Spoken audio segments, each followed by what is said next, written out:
আজকে আমরা দেখব microbes in human welfare chapter. তার কিছু important question. The term microbes was coined by Sedillot. Microbes যে শব্দটা সেটা প্রথম দিয়েছিল সেডিলট নামে বিজ্ঞানী। ফাদার অফ মাইক্রোবায়োলজি, মাইক্রোবায়োলজির জনক হচ্ছে লিউয়েন হক। মাইক্রোবায়োলজি হচ্ছে যে সমস্ত জীব আমাদের উপকার করে এবং অপকারও করে, কিন্তু চোখে দেখা যায় না, মাইক্রোস্কোপের সাহায্যে দেখা যায়, তাকে মাইক্রো অর্গানিজম বলে এবং তাদের নিয়ে যে স্টাডি তাকে মাইক্রোবায়োলজি বলে। বায়োফুড কি? ফুড এনরিচ ইন নিউট্রিশন, যে খাদ্যটা পুষ্টিতে পরিপূর্ণ বাই অ্যাডিং মাইক্রোবস, যে ফুডের মধ্যে মাইক্রোবস বা মাইক্রো অর্গানিজম যেমন ভাইরাস, ব্যাকটেরিয়া, বিশেষত ব্যাকটেরিয়া ছত্রাক প্রবেশ করানো হয়েছে, ফলে ফুডের মধ্যে পুষ্টিগুণ বৃদ্ধি পেয়েছে, সেই খাদ্যকে বায়োফুড বলে। Bacteria for formation of cheese বা পনির তৈরির জন্য যে ব্যাকটেরিয়া দায়ী সেটা হচ্ছে ল্যাক্টোব্যাসিলাস ল্যাকটিস এবং প্রোপিওনিব্যাকটেরিয়াম শারমানাই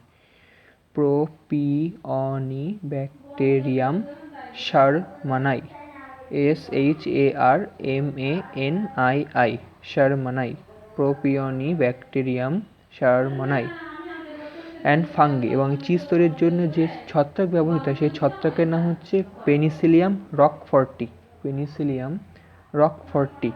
ROQUEFORTI, পেনিসিলিয়াম রকফর্টি। এগুলো সহজই আছে একদম। The enzyme help in formation of cheese, যে এনজাইম উৎসেচক পনির বা চিজ তৈরিতে ব্যবহৃত হয় সেটা হচ্ছে প্রোটিয়েজ আর লাইপেজ। সফট চিজ কি বা কোমল পনির কি? যে পনিরটা 1 থেকে 2 মাসের মধ্যে তৈরি হয়েছে এবং যাতে 50 to 80% ওয়াটার রয়েছে, তাই জন্য এটা সফট।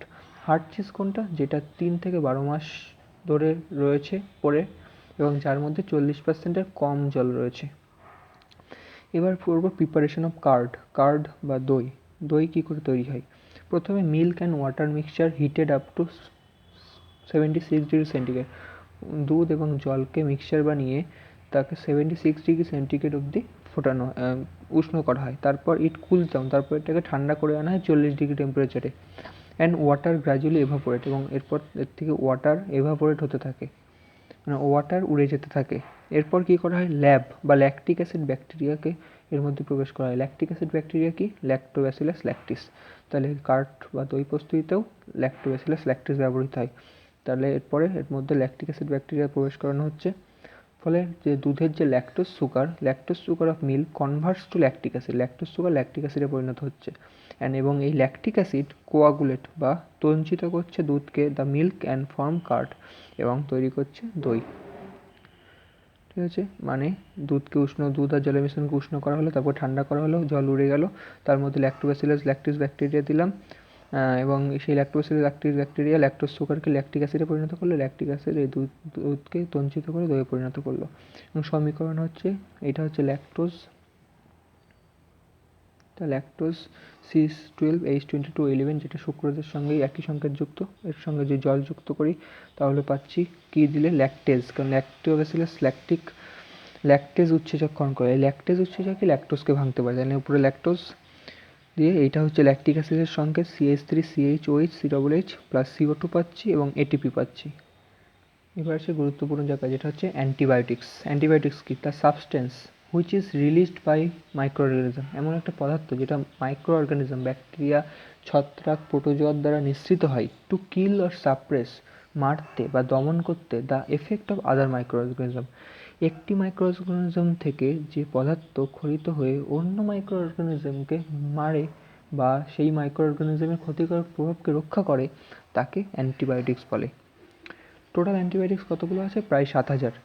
অ্যান্টিবায়োটিক্স ফ্রম ব্যাকটেরিয়া থেকে সৃষ্ট দুটো অ্যান্টিবায়োটিকের নাম দেখে নেব। সেটা হচ্ছে স্ট্রেপ্টোমাইসিস গ্রাইসিয়াস, ঠিক আছে, স্ট্রেপ্টোমাইসিস গ্রাইসিয়াস বা ব্যাসিলাস সাবটিলিস, এটাও লিখতে পারি, ব্যাসিলাস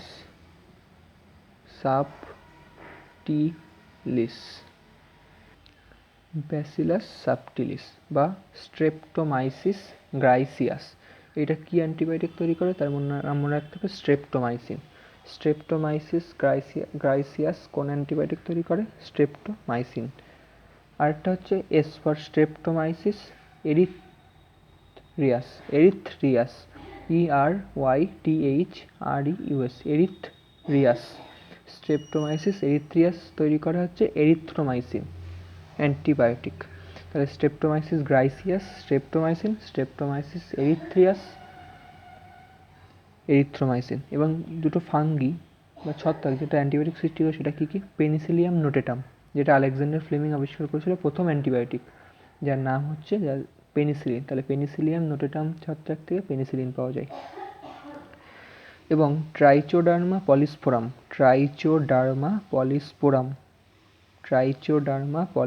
থেকে পাওয়া যায় সাইক্লোস্পোরিন এ। পেনিসিলিয়াম নোটেটাম থেকে পেনিসিলিন, ট্রাইচোডার্মা পলিস্পোরাম থেকে সাইক্লোস্পোরিন এ। এবং কিছু কিছু অ্যান্টিবায়োটিক দেখে এবং এগুলো কোথা থেকে পাওয়া যায়, যেমন ক্লোরেলিন অ্যান্টিবায়োটিক পাওয়া যায় ক্লোরেল্লা ভালগারিস শৈবাল থেকে। এইটা অ্যান্টিবায়োটিকের নাম, এইটা কোথার থেকে পাওয়া যায় সেটা। তাই ক্লোরেলিন অ্যান্টিবায়োটিক পাওয়া যায় ক্লোরেল্লা ভালগারিস থেকে, শৈবালেরটা ক্লোরেল্লা ভালগারিস GARIS। অ্যালেসিন কোথা থেকে পাওয়া যায়? অ্যালেসিন পাওয়া যায় রসুন থেকে, অ্যালিয়াম স্যাটিভাম। ফ্যাসিওলিন কোথা থেকে পাওয়া যায়? বিনস থেকে, শীতকালে যে বিনস খাই সেই বিনস থেকে। এবার হচ্ছে ব্রড স্পেকট্রাম অ্যান্টিবায়োটিক। যে অ্যান্টিবায়োটিকগুলো বিভিন্ন প্রকার মাইক্রো অর্গানিজমের বিরুদ্ধে লড়তে পারে এবং তাদের মারতে পারে, সেগুলো হচ্ছে ব্রড স্পেকট্রাম। যেমন নিওমাইসিন, টেট্রাসাইক্লিন,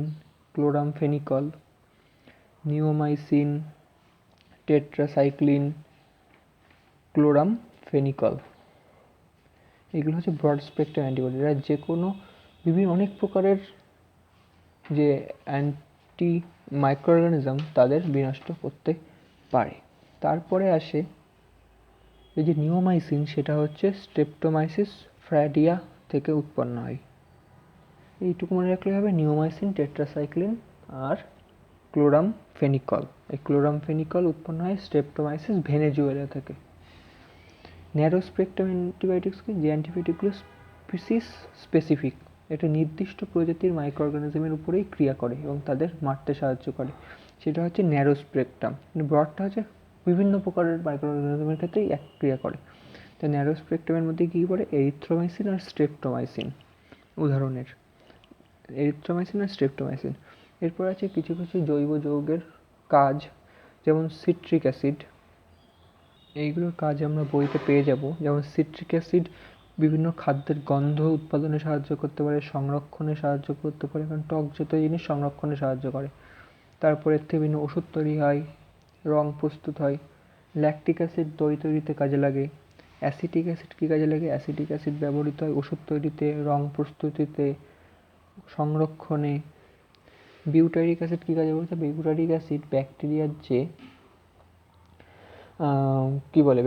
যে শর্করা থাকে পেকটিন, তাকে অ্যাসিটিক অ্যাসিড কার্বন ডাইঅক্সাইডের জলে পরিণত করে। বিউটারিক অ্যাসিড ব্যাকটেরিয়ার শর্করাকে অ্যাসিটিক অ্যাসিড, জল এবং কার্বন ডাইঅক্সাইডে পরিণত করে। এবং যে প্রোটিয়েজ, এটা হচ্ছে একটা enzyme. Protease enzyme amino acid চেইনের বা পলিপেপটাইড যে চেন বা প্রোটিনকে বিশ্লিষ্ট করতে সাহায্য করে। এই প্রোটিয়েজের সাহায্যেই যে ফলের রস তার পরিশ্রুতকরণ করা হয়, মানে ফলের রসের ক্লিয়ারিং করা হয়। ওই জন্য আমরা বাড়িতে যে ফলের রস করি তার তুলনায় যে আমরা প্যাকেট বোতলে ফলের রস কিনি বাজার থেকে, সেটা বেশি চকচকে হয়, কারণ এটা ক্ল্যারিফাই করা হয় এই পেকটিনেজ এবং প্রোটিয়েজের সাহায্যে। এর সাথে পেকটিনেজও ব্যবহার করা হয়।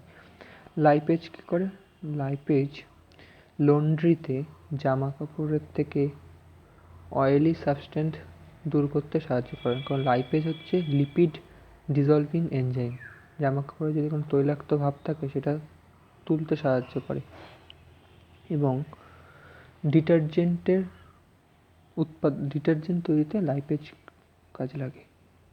বেকারি শিল্পে ইস্ট কোন ইস্ট ব্যবহৃত হয়? বেকারি শিল্পে ব্যবহৃত হয় বেকারস ইস্ট, যার নাম হচ্ছে স্যাকারোমাইসেস সেরিভিসি।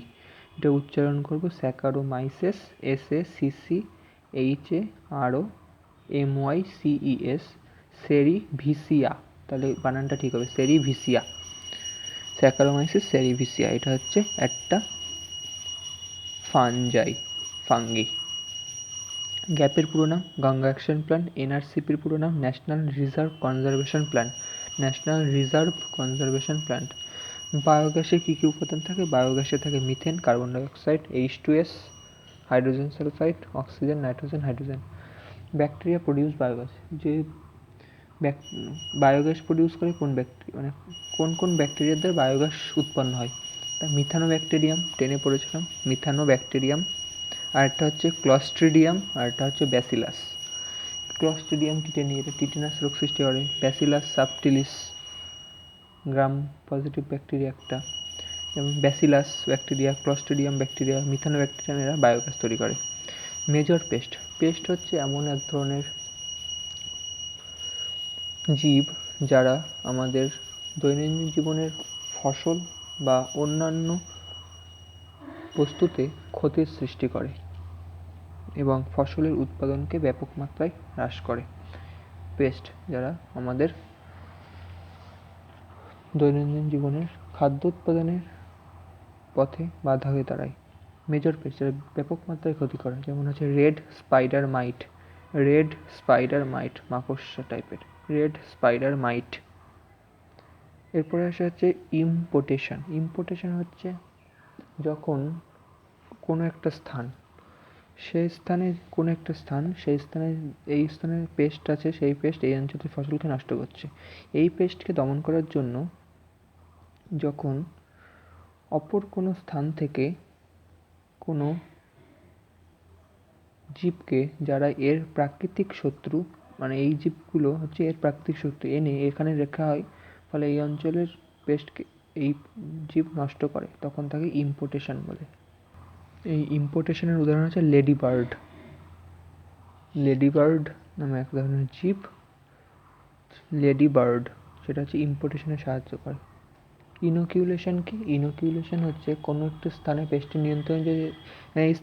নিয়ন্ত্রণের জন্য যদি বারবার ঘন ঘন অপর স্থান থেকে এর প্রাকৃতিক শত্রু আনা হয়। প্রাকৃতিক শত্রু বলা হচ্ছে কেন? কারণ কোনো কেমিক্যাল ব্যবহার হচ্ছে না বা কোনো জৈব পদার্থ ব্যবহার হচ্ছে না, ডাইরেক্ট ওপর কোনো প্রাণীকে ব্যবহার করা হচ্ছে একে মারার জন্য, সেটা হচ্ছে ইনোকিউলেশন। অগমেন্টেশন কি? যদি ওই স্থানের পেস্টকে ওই স্থানের জীব দ্বারাই নিয়ন্ত্রণ করা হয়, ওই স্থানের পেস্টকে ওই স্থানের কোনো জীব দ্বারা নিয়ন্ত্রণ করা হয়, দূর থেকে আনা হয় না, তাহলে তাকে হলো অগমেন্টেশন। আর ইনান্ডেশন হচ্ছে কোনো স্থানে একটা পেস্ট হয়েছে, তার কিছুদিনের জন্য তাকে নিয়ন্ত্রণ করব, তার জন্য প্রচুর পরিমাণে ন্যাচারাল যে এনিমি তাদের ছেড়ে দেওয়া হয় এই স্থানে। মানে কোনো স্থানে পেস্টের স্বল্পমেয়াদী নিয়ন্ত্রণ, মানে কিছুদিনের জন্য যদি ঠেকিয়ে রাখবো, তার জন্য ওই স্থানে প্রচুর পরিমাণে অপর জীব সৃষ্টি ছড়িয়ে দেওয়া হয়, ফলে ওই প্রাকৃতিক শত্রুগুলো এই পেস্টগুলোকে নষ্ট করে, মেরে দেয়। এরপর আসে বায়ো ইনসেকটিসাইড হচ্ছে যে সকল জৈব পদার্থ আমাদের, বা এইভাবে বলতে পারি, বায়ো ইনসেকটিসাইড হচ্ছে এমন জীব যেগুলো পতঙ্গ পেস্ট, যে পেস্ট হচ্ছে পতঙ্গ, ইনসেক্ট, যে ইনসেক্টগুলো ফসলের ক্ষতি করছে, সেই ইনসেক্টের নিয়ন্ত্রণে যে জীব বা তার জীবের দেহ নিঃসৃত টক্সিন ব্যবহার করা হচ্ছে, বা কোনো জীবকেই সরাসরি ব্যবহার করা হচ্ছে, তখন তাকে বায়ো ইনসেকটিসাইড বলে। সাইড কথাটা হচ্ছে কিল, ইনসেক্টকে কিল করে যায়, সে হচ্ছে ইনসেক্টিসাইড। বায়ো বলা হচ্ছে কারণ কোনো জীবকে ব্যবহার হচ্ছে, জৈব পদার্থকে ব্যবহার করা হচ্ছে। কী কী জিনিস ব্যবহার করা হয়? জীবের স্পোর অফ ব্যাকটেরিয়ার স্পোর, রেণু ব্যবহার করা হয়, ব্যাকটেরিয়ার ক্রিস্টাল প্রোটিন ব্যবহৃত হয়, অ্যাক্টস অ্যাজ বায়ো ইনসেকটিসাইড। এই দুটো জিনিস বায়ো ইনসেকটিসাইড হিসেবে কাজ করে। এর উদাহরণ কী কী হতে পারে?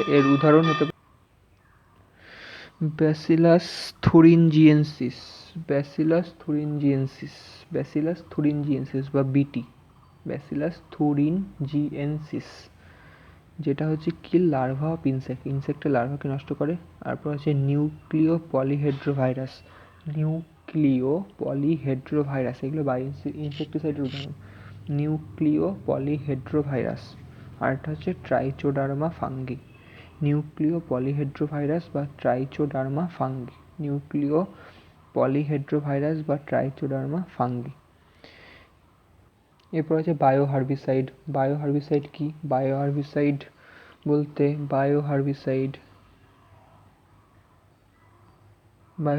যারা হচ্ছে আগাছাকে বিনষ্ট করে, উইডসকে বিনষ্ট করে, আগাছাকে বিনষ্ট করে, যেমন ফাইটোপথরা পালমিভরা,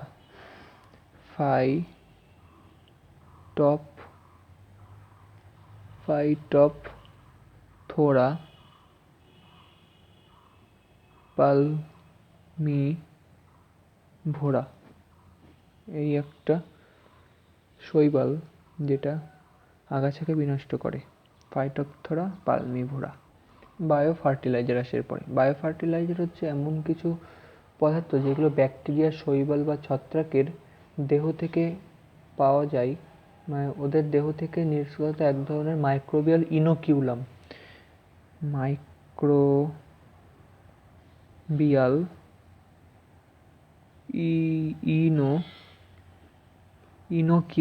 ইনোকিউলাম যেটা মাটিতে প্রয়োগের ফলে মাটির নাইট্রোজেন এবং ফসফরাসের পরিমাণ বেড়ে যায়। মানে এই পদার্থগুলো মাটিতে নাইট্রোজেন এবং ফসফরাসের সংবন্ধনে সাহায্য করে, ফলে উদ্ভিদ সহজেই মাটি থেকে নাইট্রোজেন ও ফসফরাস লাভ করে এবং উদ্ভিদের বৃদ্ধি ভালো হয়। সেটা হচ্ছে বায়ো ফার্টিলাইজার। মানে ব্যাকটেরিয়া, শৈবাল ও ছত্রাকের থেকে নিঃসৃত যে মাইক্রোবিয়াল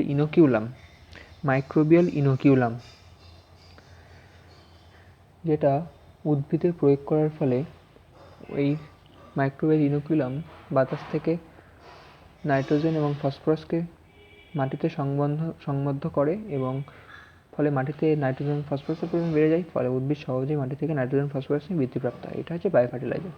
তারপর স্বাধীনজীবী নাইট্রোজেন স্থিতিকারী ব্যাকটেরিয়ার নাম হচ্ছে অ্যাজোটোব্যাক্টার এবং অ্যাজোস্পাইরিলাম।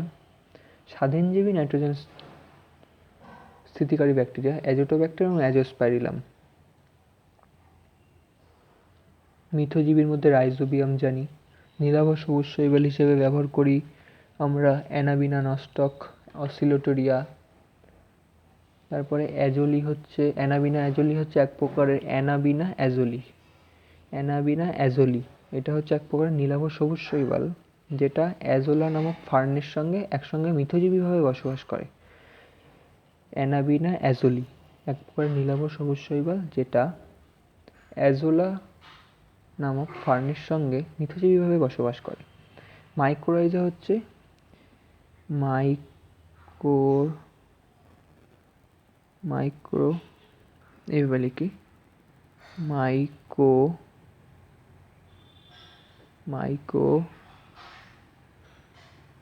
Mycorrhiza equal to higher plants, মানে উন্নত শ্রেণীর উদ্ভিদ, হায়ার প্ল্যান্ট প্লাস ফাঙ্গির